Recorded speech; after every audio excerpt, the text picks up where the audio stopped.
तर नमस्कार भावांनो, स्वागत आहे तुमचं आपल्या काही छोट्याशा मिनी ब्लॉगमध्ये. तर कसं झालं आहे, आता एक केसामुळं आपल्याला लय काय काय बोलणं खावं लागायला लागले. केस म्हणजे आपली जान आहे, पण घरच्यांना काय कळत नाही. ती म्हणते काय टोपलं वाढवलं डोक्यावरती, नीट राहायचं कळत नाही. 2 लेकराचा बाप झाला. चला तर म्हणलं आता पडदी जाऊन ह्याचा कार्यक्रम लावून येऊ. मग काय आलो नरखेडला आणि बसलो कटणीला. मग तिथून थेट आलो आपल्या इथल्या मच्छी मार्केटला. आता मच्छी मार्केटला आलेले आपल्याला घ्यायचे चिलापी. तर ही जी मोठा चिलापी दिसते ह्याचा विषय असा आहे की ह्याला पाळल्याला एक जणानं त्याच्या शेततळ्यात. त्याचं म्हणणं असं होतं की आपल्याला शेततळ्यात पाळल्याला घरचा मासा असल्यामुळे खाऊ वाटत नाही, त्याच्या बदल्यात दुसरी चिलापी द्या.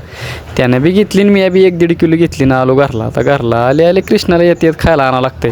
त्याला एक चोकोबार घेतला, नीट घरी आलो. आता त्याचं कसं असते, नाही आणलं तर रुसणं फुगणं त्याचं चालूच असते, नाहीतर लई तोंड असून बोंबलते. तोपर्यंत इकडे दोघांनी मॅगीवर दणका उडवून ठेवला होता. आता मॅगी म्हणजे ह्यांच्यासाठी वरदानच म्हणावं लागेल. घरचा भात भाजी खाणार नाही ती, पण मॅगी सारखी लागतीच. तर मला बी दाढी काढल्यामुळे लयच गुळगुळीत वाटत होतं. नेका चॅम्पियनच्यासारखं तोंड झालं होतं. मग काही बी मी येते जायका मसाल्याची पुडी आणली होती. आता जायका मसाल्याची पुडी ह्यानं मसाले खतरनाक होते. तर कसं होते तुम्हाला मी व्हिडिओमध्ये दाखवतोच, तोपर्यंत तुम्ही व्हिडिओ बघा लागते. आणि ज्यांना काळी पिशवी आवडते त्यांनी लाईक शेअर कमेंट करावं लागते.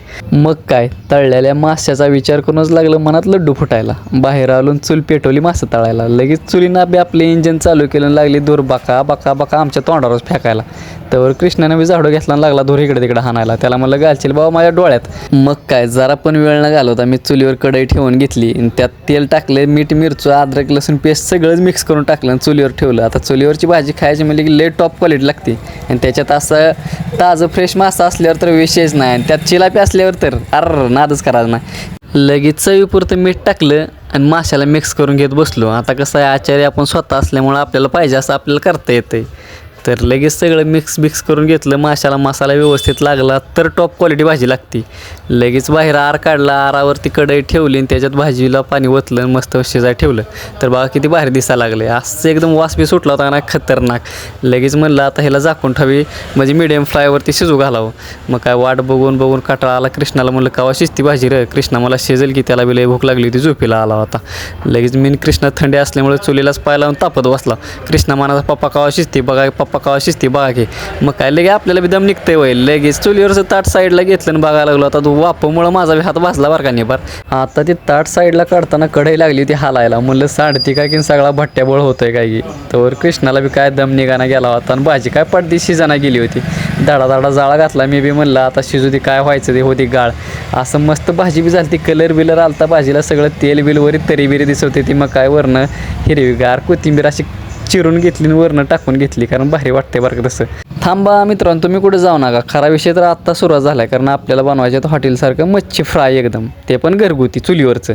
मग काय चुलीवरती तवा ठेवला, तव्यावरती तेल वातल्यावर त्याची वाट बघत बसलो तेल कवा तापतंय. तर आमच्या मॅडमने ह्यात थोडं ज्वारीचं पीठ टाकलं आणि असं मिक्स करून घेतलं, कारण त्यांचं म्हणणं असं होतं की ज्वारीमुळं लय कडक होते तर हॉटेलसारखं. ठीक आहे म्हणलं, बघूया ट्राय करून प्रयोग. तर काय चालू केलं, मॅग्नेट केलं बरं का. आता तव्यावरती सोडता बोकस काय होतंय. आता कसं आहे, चुलीवर असल्यामुळे ह्याचा काय आपल्याला अंदाज घेऊन झालता. म्हणून आम्ही जाळले की मी ठेवला होता. हळूहळू तेल तापलं तसं मास सोडा येतात मला आतमध्ये. मग काय लगेच तेलाचा अंदाज बी घेतला आपण. एक मासा करून टाकायला सुरुवात केली तेलात. आता हे सगळं फ्राय करून घेतो. आता फ्राय करायचं म्हणल्यावर चुलीचा मोरक्या मला केला होता.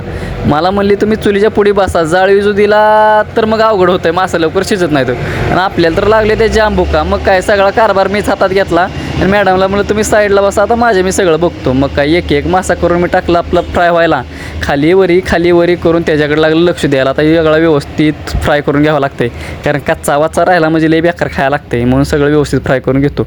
असं धुराणा बी जाम मला पिडलं होतं. चार्जिंग बी मोबाईलमध्ये संपत आली होती. मासं काय लवकर भाजून झालं तर भूक बी जाम लागली होती. आता कसं लागतं हे पुढल्या व्हिडिओमध्ये सांगतो मला. तोवर तुम्ही आता मासं बघून घ्या. भेटू आपण नेक्स्ट ब्लॉगमध्ये. जय हिंद, जय महाराष्ट्र.